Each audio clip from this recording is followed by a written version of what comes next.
Well, it's surely been a while. Got a life update.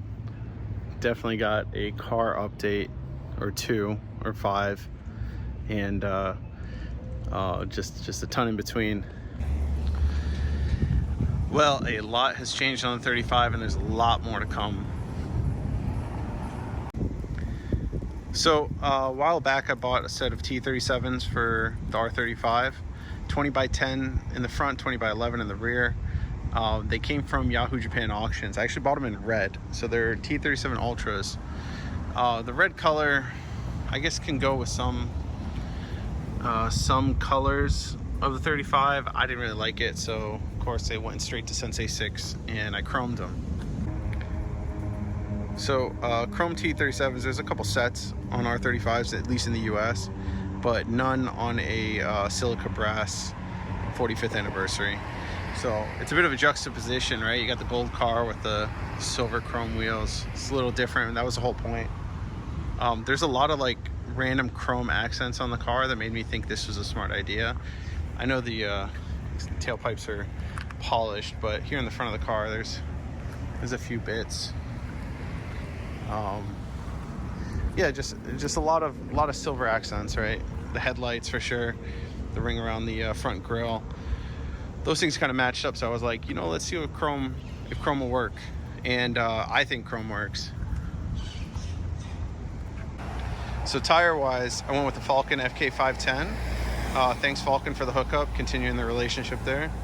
285/35 in the front, 295/35 in the rear. So those are both within 1% diameter, which I believe is the limit that you can have for the Tesla system, or else you fry the all-wheel drive system, and it's very expensive repair.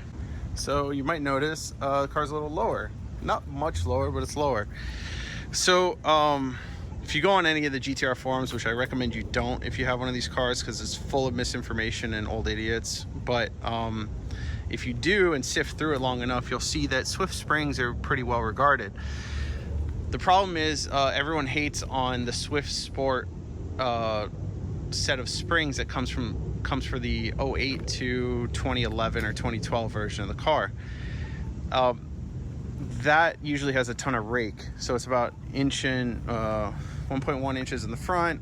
I think it's like a 0.8 inch drop in the rear, so it gives this like rake dragster look, and it kind of looks a bit unsightly on these cars. So Swift about a year ago came out with a 2015-2016 Swift Sport spring for this car, which is basically it's about 1 inch drop all the way around, 0.9 or 1 inch, and you can see got rid of the rake. There's no rake here, so it rides just like stock. I'm really happy with the ride. A little bit lower, doesn't rub, doesn't scrape.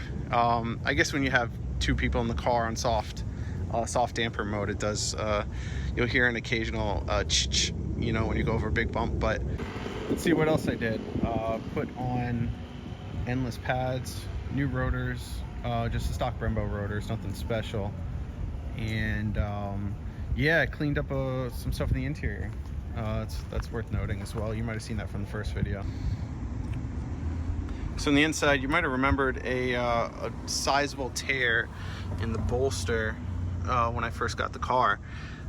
Everyone said that was super common, but that didn't mean that I was going to live with it. So I found an upholstery shop here in South Florida that actually had the exact leather, basically a perfect match. I was really happy with it.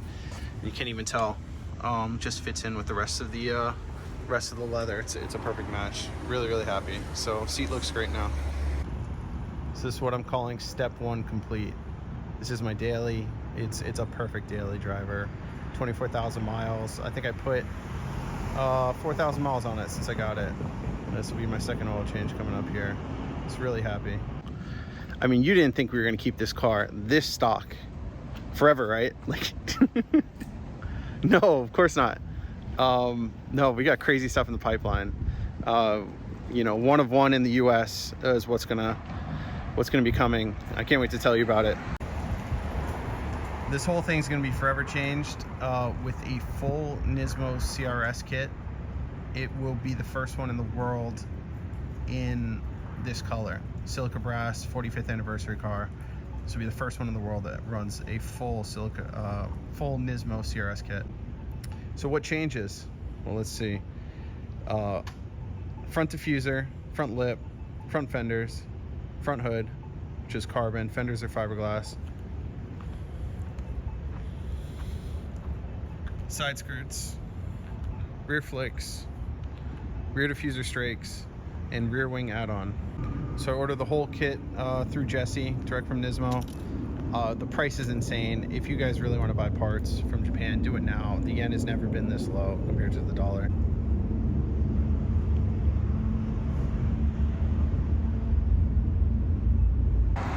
But yeah, that's the gist of it. So full Nismo CRS kit, one of one in the US on this color, maybe one of one in the world. I'm pretty sure there's no other 45th anniversary silica brass full Nismo CRS kit in the world. So it'll be first of. I've received so far 3 sets of parts. I received the diffuser strakes, carbon, received the rear wing add-on, and just got the front diffuser as well that comes with brake ducting. Really cool kit. I'm a little bummed that the only pieces in carbon are the hood, the rear wing add-on, and the diffuser strakes. They could have done the front lip in carbon, front diffuser in carbon. I think it just would have given a really, really awesome contrast. I could have replaced all the gray, the pewter parts, which is a cool part of the two-tone. Like, don't get me wrong, I think the two-tone's pretty rad, but it's just not that cool. So yeah, the other piece of life news, I sold the 33 a couple months ago now to a great guy locally. He used to have an R35. He just wants to stay in the GTR gang, and he really liked the old cars. I can't have 2 cars right now for a number of reasons, but biggest is because I quit my job and I started a company. My company's called Material, which is short form for Material Hybrid Manufacturing Incorporated. We 3D print batteries. It's something I've been working on in the shadows for the better part of 2 years.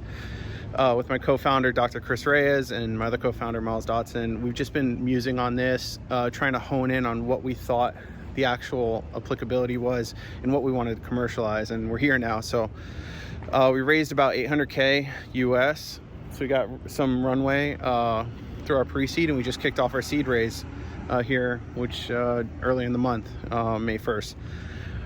So I couldn't have 2 GTRs. I had to get rid of one, and the 33 was the one to get rid of. The 35 is such a good daily. It kills 2 birds with 1 stone, right? 545 horsepower, absolute rocket. AC, hook up my my iPhone, play my tunes, great sound system, and it's comfortable, you know. So that's one of the reasons why I wanted to keep it. There's just I always thought these were super untapped cars, so I'm really happy that I can kind of like do one, especially here in 2024, after all kind of the 35 hypes died over the past couple years, and do one like real proper. I've seen cool Varus kits in the US. I've seen you know, everyone runs TE37s and does their Alpha Q 800 or 1000 horsepower kits. Like, I want to do something different, so we're starting this a little different. I really think the Nismo kit's gonna be amazing when you guys see it. Just seeing the gold contrast with the carbon fiber is gonna be crazy. So I can't wait to show that to you. But like, I mean, the car just looks insane to start with, right? I get crazy looks. It doesn't get as much attention as the 33 did, for sure, locally, because that car was insane. But this thing is just such an awesome daily. When it's cleaned up after I wash it, everyone loves it. So yep, that's it for this episode. Chat soon. See you in the next one.